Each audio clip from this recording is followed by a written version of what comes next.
రేవంత్ రెడ్డి గారు ముఖ్యమంత్రి రేవంత్ రెడ్డి గారు మాట్లాడుతున్నారు. ఒక వాళ్ళ ఫైర్గా ఉంది పాలిటిక్స్.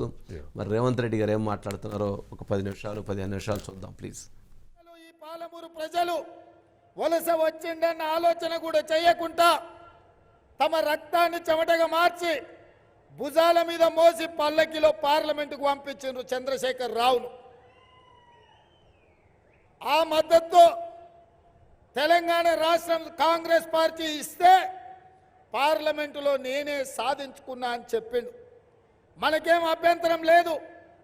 కానీ ఈ ప్రాంతం నుంచి ఎంపీగా ప్రజలు గెలిపిస్తే తెలంగాణ వచ్చిన తర్వాత ఈ ప్రాంతానికి ఎందుకు అన్యాయం చేసిండో ఇవాళ చంద్రశేఖరరావు తెలంగాణ సమాజానికి సమాధానం చెప్పాలి. 2009-10లో కృష్ణానది ఉప్పొంగి అలంపూరు నిండా మునిగిపోతే బంజారా హిల్స్లో తన బంగళాని అమ్మైనా అలంపూరు వరద బాధితులను ఆదుకుంటా అని చెప్పిండు. మరి నేను ఇవాళ మా మిత్రుడు సంపత్ కుమార్ని అడుగుతున్నా, ఆనాడు మునిగిపోయిన ఇండ్లకు ఈనాడు వరకు కూడా కనీసం ఉమ్మడి రాష్ట్రంలో కాదు తెలంగాణ రాష్ట్రంలో కూడా డబుల్ బెడ్రూమ్ ఇల్లు కట్టియలే. అదే కాదు ఆనాడు కాంగ్రెస్ పార్టీ హయాంలో మొదలుపెట్టిన పాలమూరు రంగారెడ్డి ఎత్తిపోతల పథకం ఈరోజు ఎక్కడేసిన గొంగడి అక్కడనే ఉంది. కల్వకుర్తి, భీమా, నెట్టంపాడు, కోయిలి సాగర్, రాజోలి బండ, అదే విధంగా మా మిత్రుడు దీక్ష చేసి సాధించిన తుమ్మిళ్ళ ప్రాజెక్టు కూడా దుమ్ము కొట్టుకపోయింది. కూర్చొని తుమ్మిళ్ళ కట్టిస్తున్న చంద్రశేఖరరావు ముఖ్యమంత్రి అయినాక మందేసి ఫామ్ హౌస్లో వండుకున్నాడు తప్ప తుమ్మిళ్ళ ప్రాజెక్టు కట్టియలే.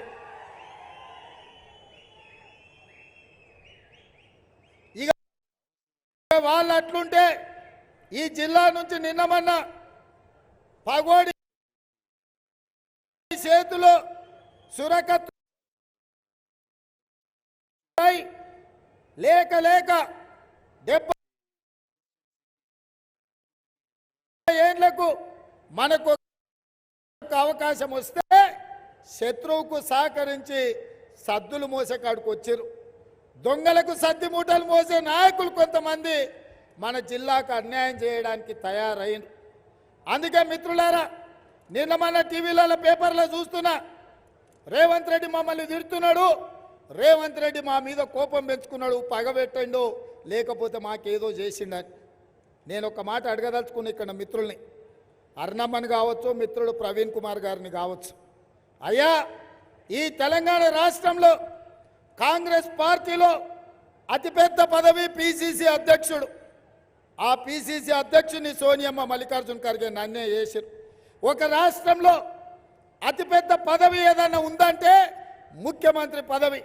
ఇవాళ ముఖ్యమంత్రి పదవి కూడా ఈ తెలంగాణ 4 కోట్ల ప్రజలు ఆశీర్వదించి ఆ కుర్చీలో నన్నే కూర్చోబెట్టిండ్రు. సోనియా గాంధీ గారు, మల్లికార్జున ఖర్గే గారు ఈరోజు నాకు అండగా నిలబడ్డారు. నాకు మీకు ఉన్న పోటేంది, నాకు మీకు ఉన్న పంచాయతీ ఏంది? మనకేమైనా గెట్టు తగాదా ఉందా, ఆస్తి తగాదా ఉందా? నాకేం తగాదా ఉంది అర్ణమ్మతోని, ప్రవీణ్ కుమార్తోనని నేను అడుగుతున్నా.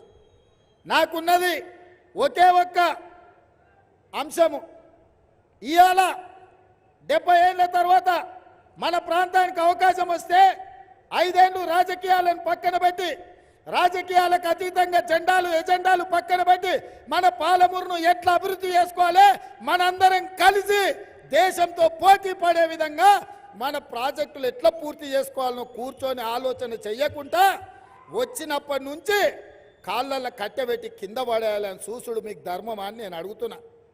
అర్ణమ్మతో నాకేం పంచాయతే? అర్ణమ్మ దగ్గర ఉన్నదేందని నేను గుంజుకోనికే. గద్వాలలో ఆమె పార్టీ బీజేపీ పార్టీ ఎమ్మెల్యేకి నిలబడితే 7,000 ఓట్లు వచ్చి డిపాజిటే గల్లంత అయింది. ఇంకా మీ దగ్గర ఏముందమ్మా నేను అడగనికే? అదేవిధంగా మిత్రుడు ప్రవీణ్ కుమార్ ఐపీఎస్ ఆఫీసర్, ఏ రోజు కూడా ఆయనను గౌరవించినాం. ఆయన ఉద్యోగం రాజీనామా చేసినప్పుడు, ఆయన ఉద్యోగంలో ఉండి చంద్రశేఖరరావు ఆయనను ఇబ్బంది పెట్టినప్పుడు మేమందరం ప్రవీణ్ కుమార్ గారికి అండగా నిలబడ్డాం. ఆయన ఉద్యోగ రాజీనామా చేసినప్పుడు మేము కూడా బాధపడ్డాం. ప్రవీణ్ ప్రజా జీవితంలో ఉండాలి, దొరలకు వ్యతిరేకంగా కొట్లాడాలి అని మేమందరం ఆయనను ఆహ్వానించినాం. మరి నేను ఇవాళ అడుగుతున్న మిత్రుడు ప్రవీణ్ కుమార్ గారిని, ఆయన డీజీపీ అయ్యే అవకాశం ఉన్న మీరు ఐపీఎస్ అధికారిగా రాజీనామా చేసి ఈ దొరల పెత్తనాన్ని సహించేదే లేదు, ఈ దొరలకు వ్యతిరేకంగా గడీలను బద్దలు కొడతా, గడీలను గూలుస్తా అని ఆనాడు మీరే కదా ప్రవీణ్ కుమార్ గారు మాట్లాడింది, మీరే కదా ప్రజలకు చెప్పింది. ప్రభుత్వ అధికారిగా నన్ను పని చేయనిస్తలేడు చంద్రశేఖరరావు, అందుకే ఈ ప్రభుత్వ ఉద్యోగానికి రాజీనామా చేసిన ప్రజా జీవితంలోకి వస్తున్న ప్రజల తరఫున కొట్లాడతా చంద్రశేఖరరావు గద్దె దించుతా అని చెప్పినావు కదా. మరి 6 నెలల్లోనే ఏం మారింది? ఏమి మీరు చంద్రశేఖరరావు గారిని చూసి నమ్మినరని నేను అడుగుతున్నా. నిజంగానే మీరు చంద్రశేఖరరావుకు వ్యతిరేకంగా కొట్లాడాలంటే మీ ఉన్న బీఎస్పీ పర్వాలేదు, లేకపోతే కాంగ్రెస్లోకి వచ్చైనా చంద్రశేఖరరావుతో కొట్లాడడానికి అవకాశం ఉండే. కానీ 2 కాదని ఎవరికైతే వ్యతిరేకంగా మీరు రాజీనామా చేసిండ్రో, ఎవరినైతే 4 కోట్ల తెలంగాణ ప్రజలు తిరస్కరించి 100 మీటర్ల గోతి తీసి పాతి పెట్టిర్రో, ఇవాళ నువ్వు మళ్ళా సమాధుల కాడ పోయి ఆ సమాధులకు పూల దండలేసి సమాధిలో పాతుకుపోయిన చంద్రశేఖరరావును ఎందుకు భుజాల మీద పెట్టి మోసుకొని తిరగాలనుకుంటున్నావు మిత్రమా అని నేను అడుగుతున్నా. ఎందుకు నువ్వు మద్దతు పలుకుతున్నావు? ఈ 10 ఏళ్ళు తెలంగాణ రాష్ట్రంలో శాసనసభలో మేము, నా మిత్రుడు సంపత్ కుమార్, మాదిగల ఏబిసిడి వర్గీకరణ మీద తీర్మానం ప్రవేశపెడితే పోలీసులను లోపలికి రప్పించి గొర్రెలు ఈడ్చినట్టు ఈడ్చి అసెంబ్లీలో నుంచి మమ్మల్ని బయట పడేసిండు. అఖిల పక్షాన్ని వర్గీకరణ కోసం ఢిల్లీకి తీసుకెళ్తా అని 10 ఏళ్ళు మమ్మల్ని నిండా ముంచిండు. మేము అనుకూలంగా వర్గీకరణకు ఉంటే మమ్మల్ని బయట పడేసిన చంద్రశేఖరరావు పక్కన చేరినామంటే ఇవాళ మీరు వర్గీకరణకు వ్యతిరేకమా అని చెప్పి మిత్రుడు ప్రవీణ్ కుమార్ నేను అడగదలుచుకున్నా. 10 ఏళ్ళు నరేంద్ర మోడీ ఒక రకం మోసం చేస్తే చంద్రశేఖరరావు ఇంకొక రకంగా అన్యాయం చేశాడు. వర్గీకరణకు వ్యతిరేకంగా 10 ఏళ్ళు పనిచేసిన చంద్రశేఖరరావు పక్కన మీరు చేరి ఇవాళ మీరు ఓట్లు అడుగుతారు. మరి మా మిత్రుడు ప్రవీణ్ కుమార్ గారు ఎట్లా అనుకున్నారో నాకు తెలియదు, కానీ దోమకు ఎంత పెద్ద తొండం ఉన్నది ఏనుగు అవుతుందా? దోమకు కూడా రక్తం పీల్చుకోనికే తొండం ఉంటుంది. ఆ దోమకు తొండ ఎంత పెద్దగా ఉన్నది ఏనుగు కాదు. మరి ఎందుకు ఏనుగు తిరిగి దోమ దగ్గరికి పోయిండో ప్రవీణ్ కుమారే ఈ ప్రజలకు చెప్పాలి. ఇక భారతీయ జనతా పార్టీ, ఇక నేను ఎక్కువ తక్కువ చెప్పదలుచుకోలే, కానీ రాములు గారికి సన్ స్ట్రోకు, కొడుకు ఇంట్లో వేసి తాళం వేసి టికెట్ తెచ్చుకున్నాడు బీజేపీలో పోయి. ఏమున్నదా? ఇవాళ ప్రవీణ్ అయినా భరత్ కుమార్ అయినా ఎల్లేకి ఎద్దు లేదంట, మల్లయ్యకు బండి లేదంట, ఇద్దరు కలిసి సిరిసనగండ్ల జాతరకు పోదామని మొక్కుకున్నారంట. ఆయనకు ఎద్దు లేదు, ఈయనకు బండి లేదు, ఇద్దరు కలిసి సవారి తీసి సిరిసనగండ్ల జాతరకు పోతారంట. ఇది శాస్త్రమైన పనేనా? ఇవాళ ఈ రాష్ట్రంలో కాంగ్రెస్ పార్టీ అధికారంలో ఉంది. 4.5 ఏళ్ళు మనం అధికారంలో ఉంటాం. ఈ 4.5 ఏళ్ళు రాజకీయాలు పక్కన పెట్టి మనందరం కలిసికట్టుగా మన ప్రాంతంలో ఉన్న పెండింగ్ ప్రాజెక్టులు పూర్తి చేసుకోవాల్సిన బాధ్యత వాళ్ళిద్దరి మీద లేదా అని నేను అడుగుతున్నా. చదువుకున్న మేధావి ప్రవీణ్ కుమార్ గారు, ఈ మాత్రం ఆలోచన వారికి రాదా?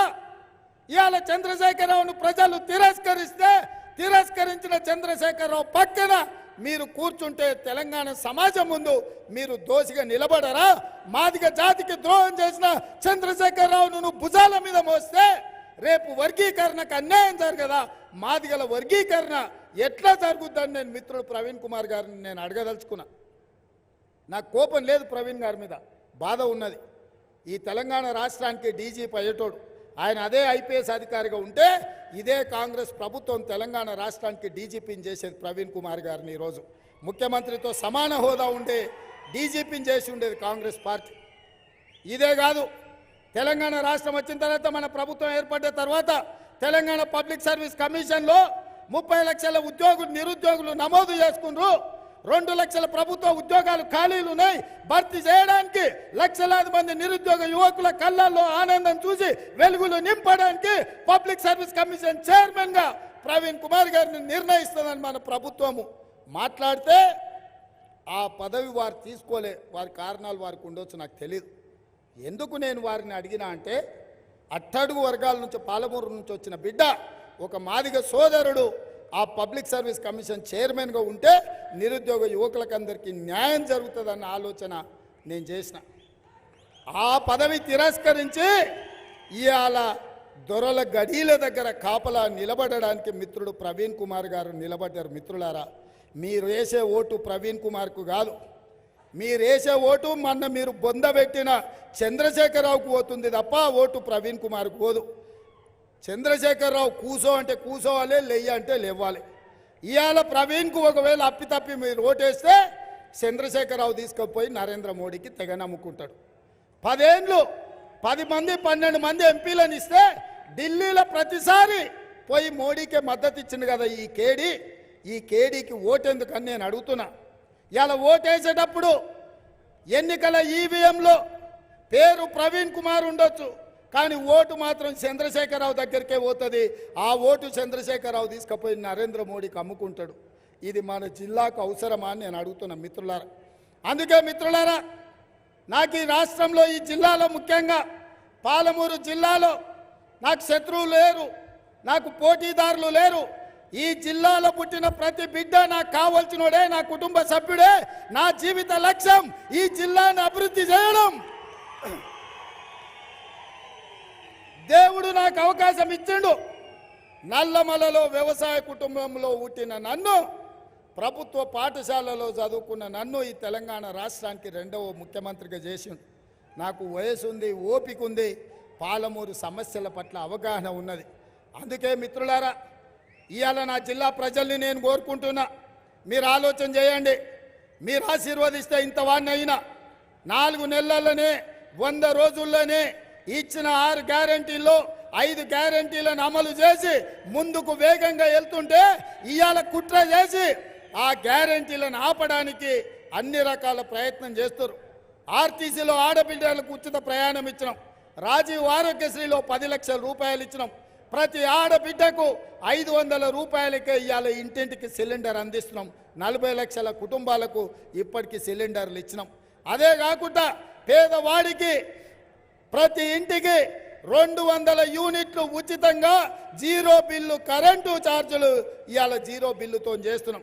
ఇదే కాదు, ప్రతి పేదవాడు ఆత్మగౌరవంతో బతకాలని ఇందిరమ్మ ఇండ్లు 5 లక్షల రూపాయలతోని రాష్ట్రంలో 4.5 లక్షల ఇండ్లు 22,500 కోట్ల రూపాయలతోటి ఇవాళ మనం ఇండ్లు కట్టి పేదోళ్ళని ఆదుకోవాలనుకుంటున్నాం.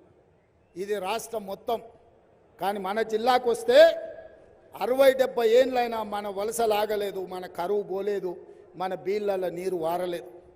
ఉమ్మడి రాష్ట్రంలో సమైక్య పాలనలో కల్వకుర్తి అట్లనే ఉంది, ఆర్డీఎస్ ఇట్లనే ఉంది, జూరాల పండుకున్నది. నెట్టంపాడు కోయిల్సాగర్ గురించి, సంగం బండ గురించి నేను చెప్పాల్సిన పని లేదు.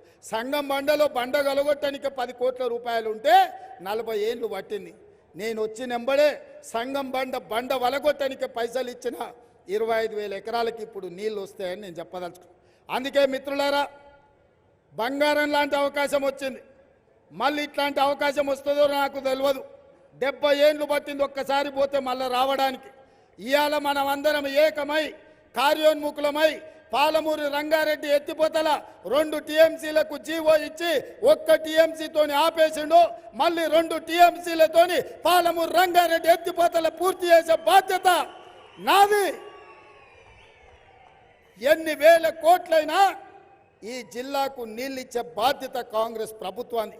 ఇదే కాదు, మా మిత్రుడు సంపత్ కుమార్ దురదృష్టవశాత్తు అలంపూర్లో ఓడిపోయినా తుమ్మిళ్ళ ప్రాజెక్టును పూర్తి చేపించి ఆ సంపత్ కుమార్ ఆ ప్రజలకు ఇచ్చిన మాటను పూర్తి చేస్తాం. ఇదే కాదు, కల్వకుర్తి, భీమా, నెట్టంపాడు, కోయిల్సాగర్, సంగంబండ, మక్తల్, నారాయణపేట, కొడంగల్ ఎత్తిపోతల పథకాన్ని ఎన్ని వేల కోట్ల రూపాయలైనా ఈ 4.5 ఏళ్లలో ఈ తెలంగాణ రాష్ట్ర ముఖ్యమంత్రిగా పూర్తి చేసి పాలమూరు రుణం తీర్చుకుంటా ఈ బిడ్డగా చరిత్రలో శాశ్వతంగా నిలిచిపోయే విధంగా శ్రమ చేస్తా అని నేను చెప్తున్నా. అందుకే మిత్రులారా, ఇవాళ మీరు ఆలోచన చేయండి. నేను వాళ్ళని వీళ్ళని విమర్శించుడు కాదు. ఇవాళ మీరందరూ ఈ సభకు వచ్చిన వాళ్ళు, సభకు రానోళ్ళు, ఆ పార్టీలు ఉన్నోళ్ళు, ఈ పార్టీలు ఉన్నోళ్ళు, బీజేపీ అనేటోళ్ళు, బీఆర్ఎస్ అనేటోళ్ళు, సిపిఐ అనేటోళ్ళు, సిపిఎం అనేటోళ్ళు, సమాజంలో ఉన్న పౌర సంఘాలకు నేను విజ్ఞప్తి చేస్తున్నా. మన జిల్లాను ఆగం చేయకండి, మనకు వచ్చిన అవకాశాన్ని జార విడుచుకోకండి. ఇది నాకు కాదు అవకాశం, ఇది మీకు వచ్చిన అవకాశం, ఇది పాలమూరుకు వచ్చిన అవకాశం. ఈ పాలమూరును పసిడి పంటలు పండే బంగారు నేలగా మార్చుకునే అవకాశం. ఈ అవకాశం పోయిందంటే మళ్ళీ రాదు. అందుకే మిత్రులారా, అటు మహబూబ్ నగర్లో వంశీ చంద్రెడ్డి గారిని, ఇక్కడ మల్లు రవి గారిని ఇద్దరిని గెలిపించండి. ఎందుకంటే ఢిల్లీలో నేను సాధించాల్సిన పనులు చాలా ఉన్నాయి. మాదిగల ఏబిసిడి వర్గీకరణ జరగాలంటే సుప్రీంకోర్టులో కేసు కొట్లాడాలి, పార్లమెంటులో గలం విప్పాలి. మన తరఫున వర్గీకరణ కోసం మల్లు రవి గారు కంకణ బద్దుడై పార్లమెంటులో మీ బిడ్డగా పనిచేస్తాడు. అదేవిధంగా మా ముదిరాజు బిడ్డల్ని బీసీ డి గ్రూప్ నుంచి ఏ గ్రూపులోకి మార్చాల్సిన కేసు పెండింగ్ ఉంది. ఇవాళ దాని తరఫున నేను చెప్తే ఢిల్లీలో ఎవరినైనా కలవాలన్నా ఏబిసిడి వర్గీకరణ సాధించాలంటే అక్కడ వంశీచంద్రెడ్డి, ఇక్కడ డాక్టర్ మల్లు రవి గారు కూడా బీసీ ఏ గ్రూప్లో ముదిరాజులు రావాలంటే వీళ్ళిద్దరిని గెలిపించాలి. అదేవిధంగా మా సంపద వెనుక నుంచి వస్తున్నాడు, అనో మా వాల్మీకి వాళ్ళు ఊరికి కూడా రానియరని. మా వాల్మీకి బోయలు నాకు తెలుసు, వాళ్ళందరి బాధ ఆవేదన వాళ్ళ మనసుల, వాళ్ళని ఎస్టీ జాబితాలో చేర్పించడానికి కూడా మనం చేయాల్సిన పనులు చాలా ఉన్నాయి. ఇవన్నీ రేపు ప్రవీణ్ కుమార్ వస్తే వద్దనే కేసీఆర్ మాట వింటాడు. ఇవాళ డీకే అర్ణం వస్తే వద్దనే నరేంద్ర మోడీ చెప్పు చేతళ్ళు ఉంటారు. కానీ వంశీచంద్రెడ్డి, డాక్టర్ మల్లు రవి గారు వస్తే సోనియమ్మ మాట వింటారు, నా మిత్రులుగా నాకు సహకారం అందిస్తారు. అందుకే వీళ్ళిద్దరిని గెలిపించాలి. ఇక రైతు రుణమాఫీ గురించి, వడ్ల బోనస్ గురించి మిత్రులారా, హరీష్ రావు గారు ఒక మాట మాట్లాడిండు. 15 ఆగస్టు లోపల రైతు రుణమాఫీ చేయకపోతే రేవంత్ రెడ్డి రాజీనామా చేస్తాడని. నేను సూటిగా ఈ వేదిక మీద నుంచి నాగర్ కర్నూలు పార్లమెంటు నుంచి హరీష్ రావు, చంద్రశేఖరరావుకు సవాలు విసురుతున్నా. 15 ఆగస్టు లోపల 600 అయినా అక్కడి సూర్యుడు ఇక్కడ మలిసిన జోగులాంబ సాక్షిగా మాట ఇస్తున్నా. జోగులాంబ సాక్షిగా మాట ఇస్తున్నా. 15 ఆగస్టు లోపల 2 లక్షల రూపాయల రుణమాఫీ చేసి తీరుతా. ఆ ఎల్ల నువ్వు నీ మామ బీఆర్ఎస్ పార్టీని రద్దు చేస్తారా? సవాలు విసురుతున్న మామాళ్ళులకు శాతనైతే సిద్ధంగా ఉండండి. నా రాజీనామా కాదు, నీ పార్టీని రద్దు చేసుకోవడానికి సిద్ధంగా ఉండు హరీష్ రావు. 15 ఆగస్టు లోపల మా రైతు సోదరులకు 2 లక్షల రూపాయల రుణమాఫీ చేసి తీర్చుకొని ఆ రైతుల రుణం తీర్చుకుంటా. ఇవాళ రైతులు ఆశీర్వదిస్తేనే కాంగ్రెస్ పార్టీ ఇందిరమ్మ రాజ్యం వచ్చింది. ఇవాళ నేను రాష్ట్రానికి ముఖ్యమంత్రి అయినా. నేను ఒకవేళ ఆ రైతుల రుణం తీర్చుకోకపోతే ఈ జీవితమే దండుగా అన్న సంగతి నాకు తెలుసు హరీష్ రావు. నీలాకనో నీ మామలాకనో దోకబాజోని కాదు, లంగా లవంగ మాటలు చెప్పేటోని కాదు. ఇవాళ ఇక్కడి నుంచి చెప్తున్నా, రాసి పెట్టుకో. 15 ఆగస్టు లోపల 2 లక్షల రూపాయల రుణమాఫీ చేసే బాధ్యత నాది. ఇదే కాదు, రాబోయే పంట వరి, గతంలో ఒడ్లు కొనను ఒరేసుకుంటే ఊరేసుకున్నట్టే అన్నాడు.